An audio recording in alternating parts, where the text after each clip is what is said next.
छात्रों के हक पर किसने डाला डाका, इस सवाल का जवाब एसटीएफ खोज रही है। लेकिन जो अभ्यर्थियों के मन में सवाल उठ रहे हैं उनका क्या? न्यूज 18 ने न सिर्फ इस खबर को सबसे पहले ब्रेक किया, बल्कि हमने सबसे पहले उन छात्रों तक पहुंचे जो परीक्षा देने आए। हमने 75 जिलों के परीक्षा केंद्रों पर मौजूद छात्रों से समझा कि आखिर इस स्थिति में वो क्या सोच रहे हैं, उनके मन में क्या चल रहा है। इस खास शो में हम आपको परीक्षा लीक होने की खबर से छात्रों के दर्द को सुनाएंगे और समझाएंगे कि परीक्षा कितनी महत्वपूर्ण है और कैसे कितनी मेहनत कर, तप कर, संघर्ष कर परीक्षार्थी इसमें शामिल हो।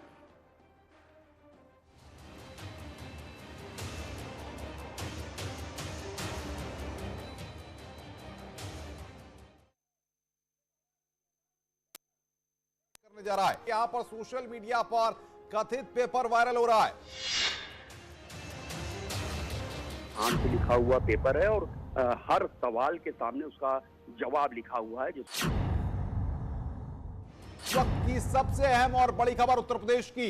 यूपी टीईटी का पेपर लीक हो गया है। शिक्षक पात्रता परीक्षा का पेपर लीक हुआ है, जिस बात को लगातार न्यूज 18 आज सुबह से दिखा रहा है।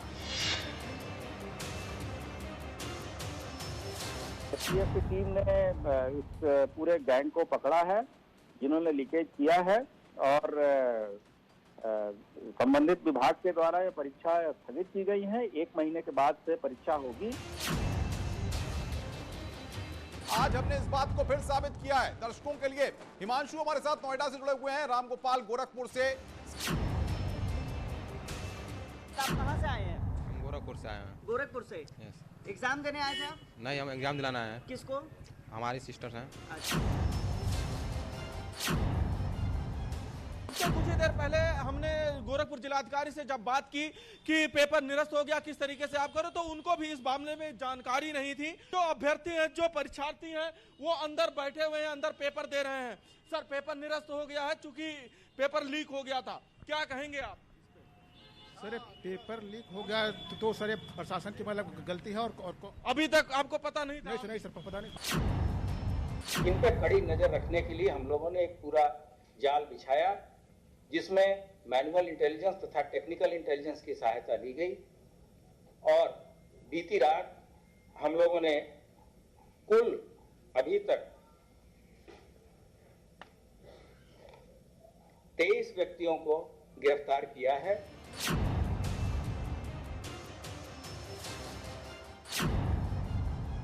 पुनः 1 महीने के भीतर अभ्यर्थियों से बिना कोई शुल्क लिए परीक्षा पुनः कराई जाएगी। जब से भारतीय जनता पार्टी की सरकार आई है, यहाँ नकल माफिया, परीक्षा माफिया पैदा हो गए। हर एग्जाम के पहले यहाँ पे पेपर लीक हो जाता है। टीटी का पेपर होने वाला था, लीक हो गया। 21 लाख परीक्षार्थी उसमें बैठने वाले थे, उनके भविष्य अंधेरे में चला गया।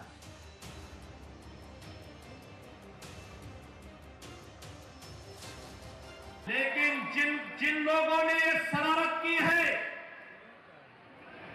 वे भी सुन लें, उनके खिलाफ गैंगस्टर के तहत मुकदमा दर्ज हो रहा है। उनकी संपत्ति को जब्त कराने और राष्ट्रीय सुरक्षा कानून के अंतर्गत उनको सबको निरुद्ध करने जा रहे हैं।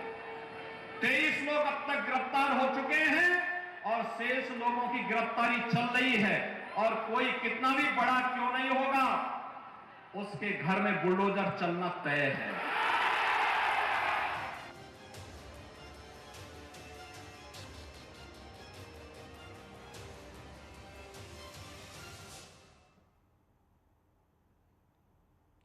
परीक्षा रद्द हो गई है। 1 महीने बाद फिर से 75 जिलों में छात्र एग्जाम देंगे। सीएम योगी ने ऐलान किया है कि 1 महीने बाद परीक्षा में होने वाले अभ्यर्थियों से आने जाने के लिए किराया नहीं लिया जाएगा। सरकार छात्रों के साथ है। लेकिन इस बीच बड़ी खबर यह है कि एसटीएफ ने 26 लोगों को अरेस्ट कर लिया है। आइए देखते हैं कि कहां से कितने आरोपी पकड़े गए। तो आपको बता रहे हैं कि 26 में से 4 आरोपी लखनऊ से पकड़े गए हैं। देखिए, 4 आरोपी लखनऊ से पकड़े गए। अब तक कितनी गिरफ्तारियां हो रही हैं? 26 गिरफ्तारी हुई हैं। शामली से 3 आरोपियों को धर दबोच लिया गया है। शामली के वो 3 गुनहगार पकड़ लिए गए। वाराणसी से 1 आरोपी पकड़ लिया गया है, जिसका इन्वॉल्वमेंट होने की बात कही जा रही है। गोरखपुर से भी 1 आरोपी पकड़ लिया गया है जो इसमें शामिल था। ये कहा जा रहा है कौशांबी से भी एक शख्स की गिरफ्तारी हुई है, यानी कि कौशांबी से भी इसकी कड़ी जुड़ी हुई थी, वहां से भी एक गिरफ्तारी हुई है। तो 26 में से एक कौशांबी से अरेस्ट किया गया है। प्रयागराज से 16 पकड़े गए हैं। प्रयागराज से 16 आरोपियों को गिरफ्तार किया गया है, उन्हें पकड़ा गया है। इस पूरे मामले को लेकर एसटीएफ की एक टीम को बिहार भी भेजा गया है, क्योंकि वहां से भी इसके तार शुरुआती जांच में जुड़ते हुए नजर आ रहे हैं कि एसटीएफ की टीम को बिहार भेजा गया है। 30 से ज्यादा मोबाइल सर्विलांस पर रखे गए, 30 से ज्यादा मोबाइल फोन को सर्विलांस पर रखा गया इंफॉर्मेशन हासिल करने के लिए। और एडीजी प्रशांत कुमार का क्या कुछ कहना है इस पूरे मामले को लेकर, वो भी आपको सुना देते हैं। को ये बताया गया है कि परीक्षा 1 महीने में दोबारा कराई जाएगी और इसके लिए दोबारा कोई फीस उनसे नहीं लिया जाएगा। और आज जो भी लोग आए थे उनको ये बताया गया है कि ये जो एडमिट कार्ड है उसी बेसिस पर वो यूपीएसआरटीसी के बसेस से अपने गंतव्य स्थान तक ट्रेवल कर सकते हैं। हमने इस परीक्षा के होने के पहले ही इस गैंग को पकड़ लिया है और 23 लोग पकड़े गए हैं। आगे भी हमारी लगातार कार्रवाई चल रही है। इसमें यूपी के अलावा दूसरे राज्यों से भी कुछ जुड़ाव मिल रहा है, कहा जा रहा है कि कुछ सॉल्वर गैंग ऐसे कुछ व्यक्ति हैं जो कि बिहार के रहने वाले हैं, तो इस संबंध में जो विवेचना से ही आगे की कार्रवाई होगी। पेपर लीक होने की खबर जब न्यूज 18 को हुई तो हमारे रिपोर्टर्स 75 जिलों के परीक्षा सेंटर्स पर पहुंचे, उन छात्रों से बात करने, उनका दर्द बांटने जो परीक्षा देने आए थे। वो मायूस थे, उन्हें कुछ समझ नहीं आ रहा था कि आखिर ऐसा कैसे हो गया।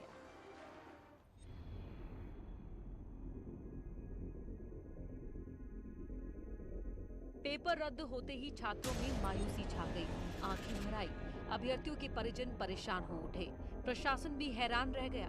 दूर दूर से छात्र निराश होकर घर लौटने लगे।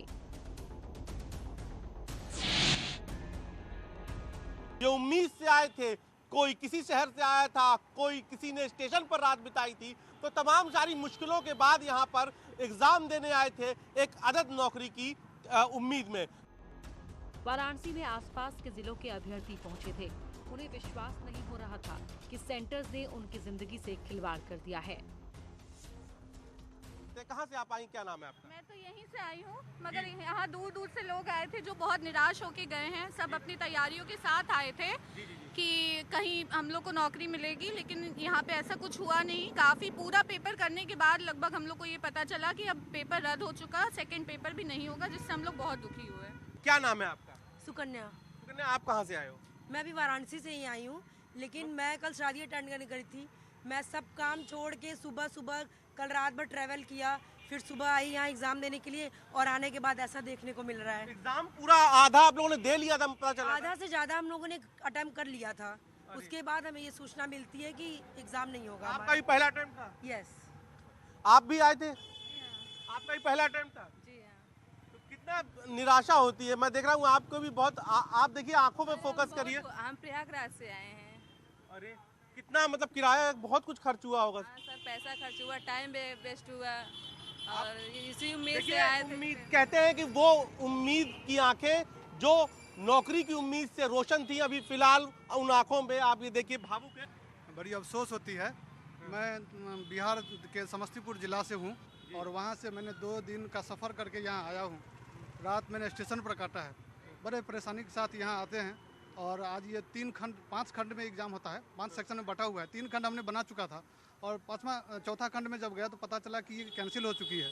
तो बड़ा हर्ट करता है ये सब चीज़। बेरोजगारी इतनी माने सर चढ़ के बोल रहा है कि कुछ समझ में नहीं आ रहा। अगले 3 दिसंबर को मेरा नेट का भी एग्ज़ाम था, उसका तैयारी छोड़ के मैंने यहाँ आया था। ये दर्द सिर्फ काशी में आए छात्रों का नहीं है, गोरखपुर में भी दूर दूर से छात्र आए थे।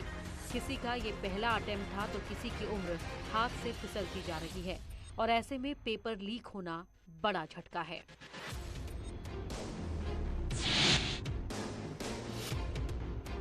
मैम क्या बताया गया अंदर? पेपर आउट हो गया। क्या पेपर आउट हो गया है? क्या बताया गया भैया? पेपर आउट हो गया है सर। तो अब कब कराएंगे, बताएं कुछ? कुछ बताया नहीं है सर। नहीं बताए हैं अभी क्या बताए हैं आप लोगों को? पेपर आउट हो गया है। तो इसका निरस्त किया गया? आउट हो गया, पेपर आउट हो गया है। नहीं, जैसे पेपर का तो पेपर कैंसिल हो गया, मतलब हाँ कैंसिल कर दिया गया था। कैंसिल कर दिया गया है, कुछ और नहीं बताया गया है? पेपर आउट हो गया ये बताया गया था। जी जी। तो अब जो छात्र थे जो परीक्षा दे रहे थे, अब उनको छोड़ भी दिया गया है, वो अपने घरों को धीरे धीरे जा रहे हैं। अब ये पेपर 1 महीने के बाद कराया जाएगा, इस बात को भी इन्हें बताया गया है। कानपुर में छात्रों ने न्यूज 18 से बताया कि इस बार पेपर ठीक था। ज्यादातर छात्र पेपर से खुश थे। उन्हें लगा कि वो हल कर लेंगे, लेकिन इसी बीच उनके मंसूबों पर पानी फिर गया। जिन छात्रों ने पूरी साल भर मेहनत की, उनके चेहरे पर मायूसी दिख रही है। मैम, पेपर कैंसिल हो गया, सूचना लगी आपको?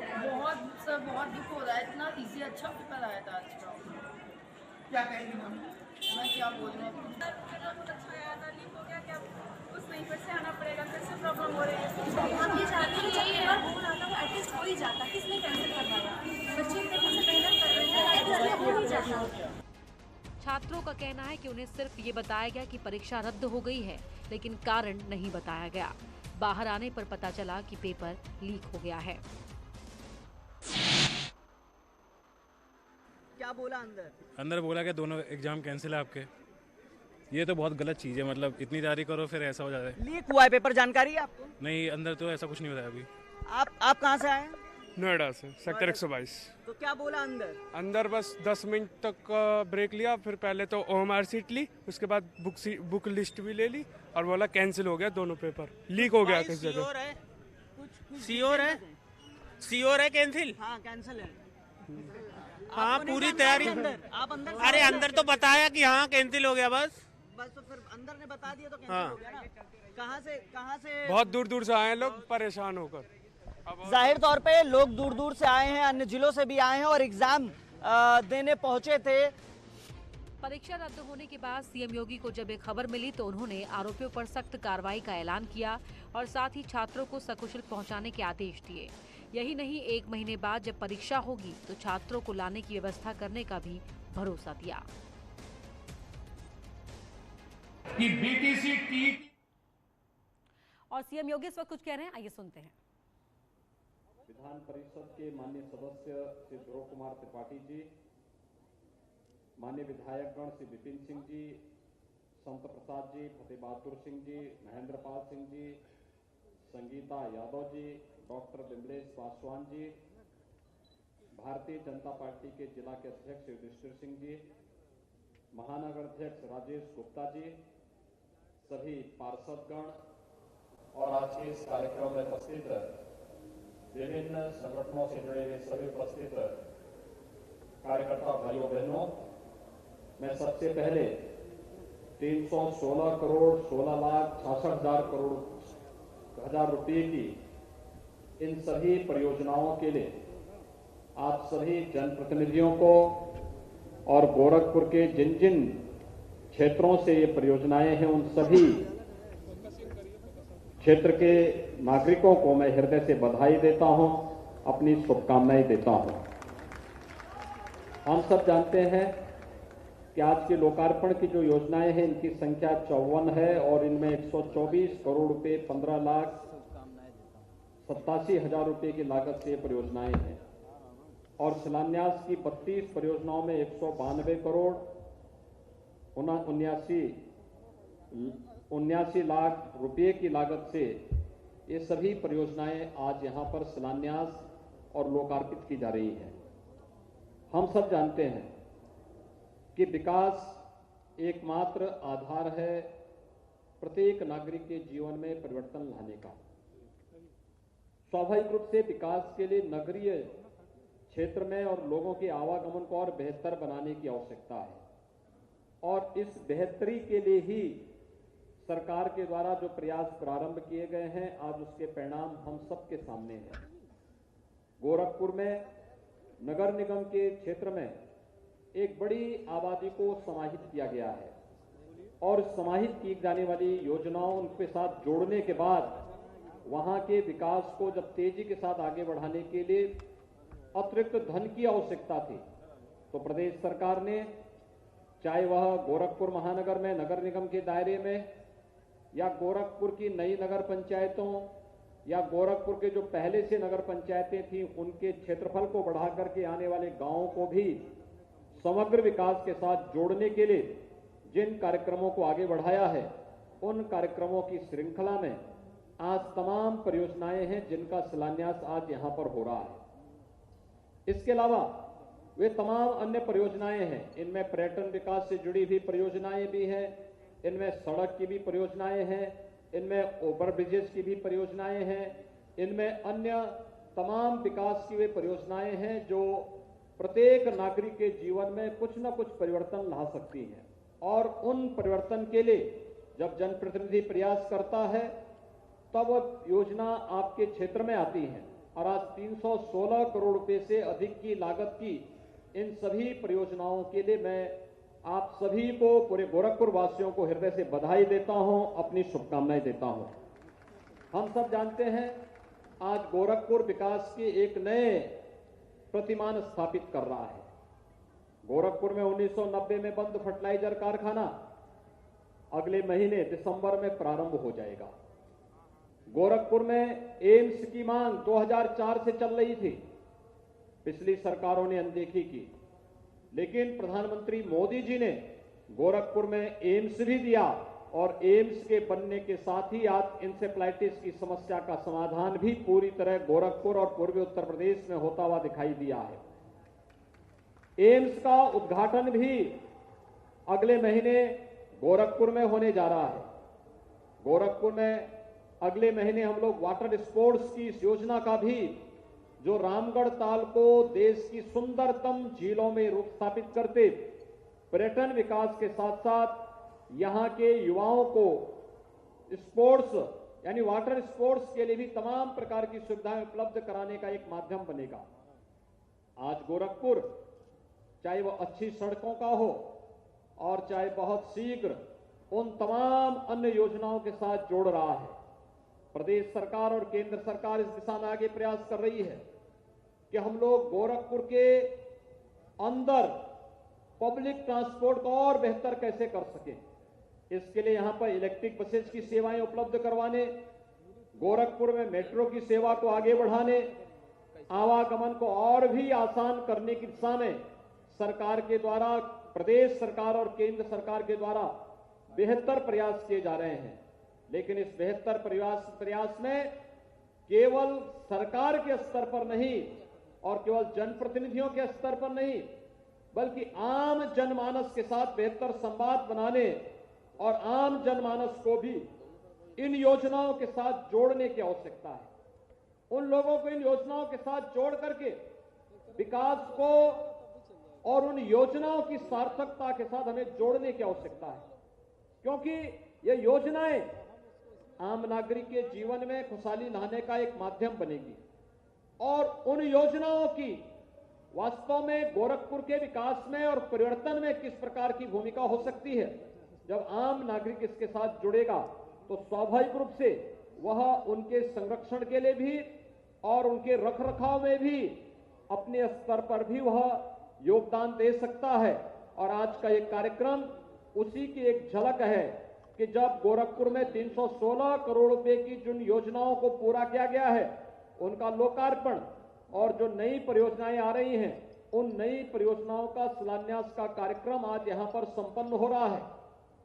ये स्वाभाविक रूप से उसी श्रृंखला का हिस्सा है जो हम लोगों ने गोरखपुर को एक नए गोरखपुर के रूप में स्थापित करने, गोरखपुर को नए भारत के, नए उत्तर प्रदेश के, नए गोरखपुर के रूप में स्थापित करने का जो एक सपना गोरखपुर के लिए देखा है, उस सपने को साकार करने का एक अवसर है आज का ये आयोजन।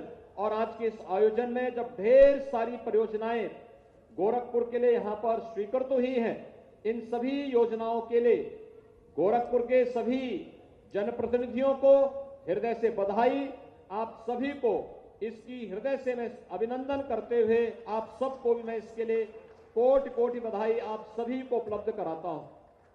भाइयों बहनों, एक समय था जब गोरखपुर में उद्योग धंधे बंद हो रहे थे। फर्टिलाइजर कारखाना बंद हो गया था, पिपराइच की चीनी मिल बंद हो गई थी, ब्याडी मेडिकल कॉलेज बंदी के कगार पर था और साथ साथ विकास की वे सभी परियोजनाएं जिनके लिए गोरखपुर की जनता की एक आस थी वे बंद होती जा रही थी, बिजली तक नहीं मिलती थी। लेकिन आज गोरखपुर में अनवरत विद्युत की आपूर्ति हो रही है। आज विकास की जो ब्याडी मेडिकल कॉलेज मैं उस समय की सरकारों के कार्य पद्धति को देखता हूं। 2003 से 2017 तक जिन सरकारों ने प्रदेश के अंदर शासन किया, अगर भाइयों बहनों बीआरडी मेडिकल कॉलेज में पहिए होते तो ये लोग बीआरडी मेडिकल कॉलेज को भी कहीं बेच करके उसको भी खुर्द-बुर्द कर दिए होते और गोरखपुर के लोग टुकटुकी लगा करके देख रहे होते। लेकिन वो तो उस बीआरडी मेडिकल कॉलेज में पहिए नहीं थे, नहीं तो यहां से उठाकर कहीं और जगह ले गए होते।